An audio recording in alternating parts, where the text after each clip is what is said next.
আসসালামু আলাইকুম সুপ্রিয় শিক্ষার্থী, মেন্টরস হাবে তোমাদের সকলকে স্বাগতম জানিয়ে আমি বন্দন স্যার আজকে তোমাদের সাথে নিয়ে আসলাম ব্যবসায়ী সংগঠন ও ব্যবস্থাপনার অধ্যায় ২ ব্যবসায়ী পরিবেশ নিয়ে।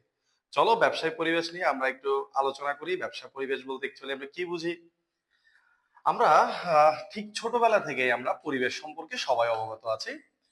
পরিবেশ বলতে আমরা কি বুঝি? পরিবেশ বলতে হচ্ছে আমাদের চারপাশে যা কিছু রয়েছে তা নিয়েই আমাদের পরিবেশ। এটা ঠিক ক্লাস 3 থেকে আমার জানা মতে আমরা ঠিক ক্লাস 3 থেকে আমরা এই টপিকটা নিয়ে বেশ পরিচিত।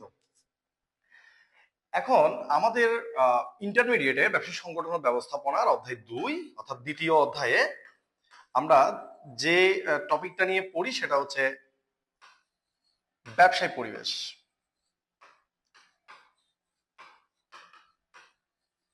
ব্যবসায় পরিবেশ আমাদের চারপাশে যা কিছু রয়েছে তা নিয়ে আমাদের পরিবেশ। আর ব্যবসা পরিবেশ জিনিসটা অ্যাকচুয়ালি কি? ব্যবসা পরিবেশ হচ্ছে যে পরিবেশের এমন কতগুলো উপাদান যে উপাদানগুলো দ্বারা ব্যবসাকে প্রভাবিত হয় সেটাকে বলা হচ্ছে ব্যবসায়ী পরিবেশ। অর্থাৎ পরিবেশের এমন যে উপাদানগুলো রয়েছে মাটি, বালু, সমুদ্র, বাতাস, আবহাওয়া, জলবায়ু, ধর্ম, চিকিৎসা, সমাজ, রাজনীতি প্রত্যেকটা বিষয় আমাদের পরিবেশের সাথে জড়িত। এই পরিবেশের এই উপাদানগুলো যখন ব্যবসাকে প্রভাবিত করবে তখন সেটাকে বলা হচ্ছে কি ব্যবসায় পরিবেশ। চলো ব্যবসা পরিবেশকে আর একটু সহজভাবে আমরা আজকে দেখব। ব্যবসা পরিবেশের যে উপাদানগুলো রয়েছে সেটা শেখার জন্য আমি যে টেকনিকটা সহজ টেকনিকটা আজকে তোমাদের সামনে দেখাবো সেটা দিয়ে তোমরা খুব সহজে ব্যবসা পরিবেশকে শিখতে পারবে। আমার যে টেকনিকটা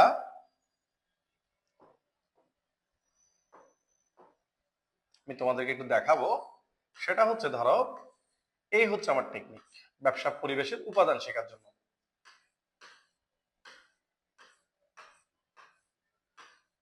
প্যাস্টেল, এই প্যাস্টেল শব্দটা যদি আমরা মনে রাখতে পারি ব্যবসায় পরিবেশের উপাদানগুলো আমরা খুব সহজভাবে শিখতে পারবো।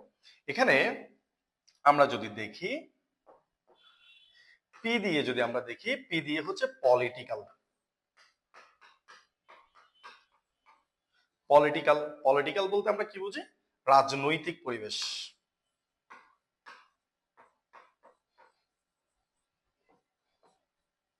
রাজনৈতিক পরিবেশ। ই দিয়ে আমরা যদি বলি ইকোলজিক্যাল। ইকোলজিক্যাল ইকোলজিক্যাল শব্দটা আমাদের প্রকৃতির সাথে বিশেষভাবে জড়িত। সো আমরা এটাকে বলতে পারি প্রাকৃতিক পরিবেশ। অর্থাৎ ইকোলজিক্যাল দিয়ে আমরা প্রাকৃতিক পরিবেশটা মনে রাখার চেষ্টা করব। প্রাকৃতিক পরিবেশ। এরপরে আমরা এস দ্বারা যদি বলি তাহলে হচ্ছে সোশ্যাল। সোশ্যাল দিয়ে আমরা বলতে পারি সামাজিক পরিবেশ।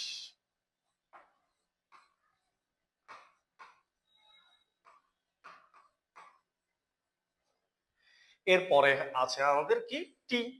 টি দিয়ে আমরা বলতে পারি টেকনোলজিক্যাল।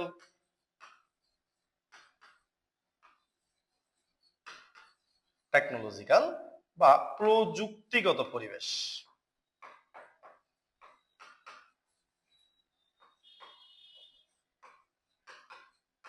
প্রযুক্তিগত পরিবেশ।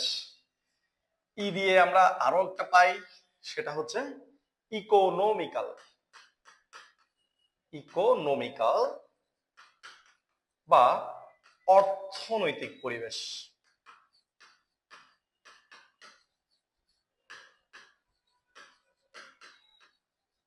অর্থনৈতিক পরিবেশ। আর এল দিয়ে যেটা আমরা পাই সেটা হচ্ছে লিগাল বা আইনগত পরিবেশ।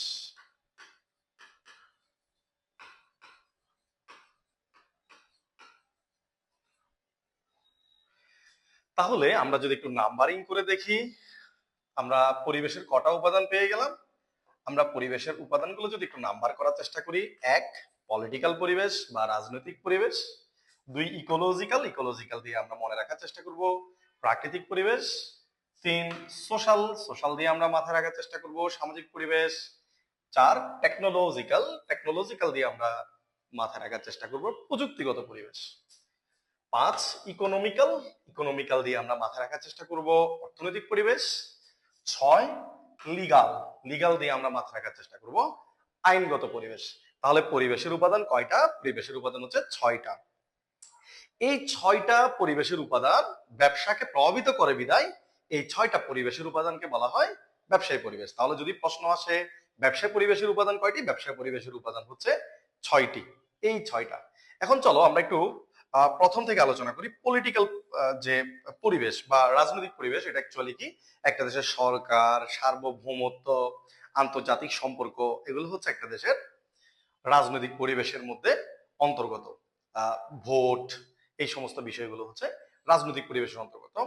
একটা দেশের নদী, খাল, বিল, সমুদ্র, এগুলো হচ্ছে কি প্রাকৃতিক পরিবেশের অন্তর্গত। একটা দেশের ধর্ম, ঘর বাড়ি, রাস্তাঘাট, কুলকারভাট, এগুলো হচ্ছে সামাজিক পরিবেশের অন্তর্গত। প্রযুক্তিগত পরিবেশ, যেখানে টেকনোলজিক্যাল যে বিষয়গুলো আছে, যেমন আমাদের যেগুলো ইঞ্জিনিয়ারিং প্রতিষ্ঠানগুলো আছে, বুয়েট, চুয়েট, এরা এছাড়াও বিভিন্ন প্রযুক্তি রিলেটেড যারা কাজ করে এবং তাদের যে ইনস্টিটিউশন গুলো রয়েছে, সবগুলো আমাদের প্রযুক্তিগত পরিবেশের মধ্যে পড়ে। এরপরে আমরা যদি চলে আসি যে আইনগত পরিবেশ, বিভিন্ন ধরনের ভোক্তা আইন, তারপরে সমবায় আইন, তারপরে আমরা দেখতে পাই অংশীদারি ব্যবসা আইন। তাহলে এই সমস্ত যে আইনগুলো রয়েছে, এই আইনগুলো, বীমা আইন, এই আইনগুলো আইনগত পরিবেশের মধ্যে গিয়ে পড়ে। অর্থনৈতিক পরিবেশের মধ্যে গিয়ে পড়ে আমাদের মুনাফা, প্রবৃদ্ধি, জিডিপি, জিএনপি, তারপরে হতে পারে আয়, ব্যয়, রেমিটেন্স, রাজস্ব, এই সমস্ত খাতগুলো গিয়ে পড়ে কোথায়? অর্থনৈতিক পরিবেশে।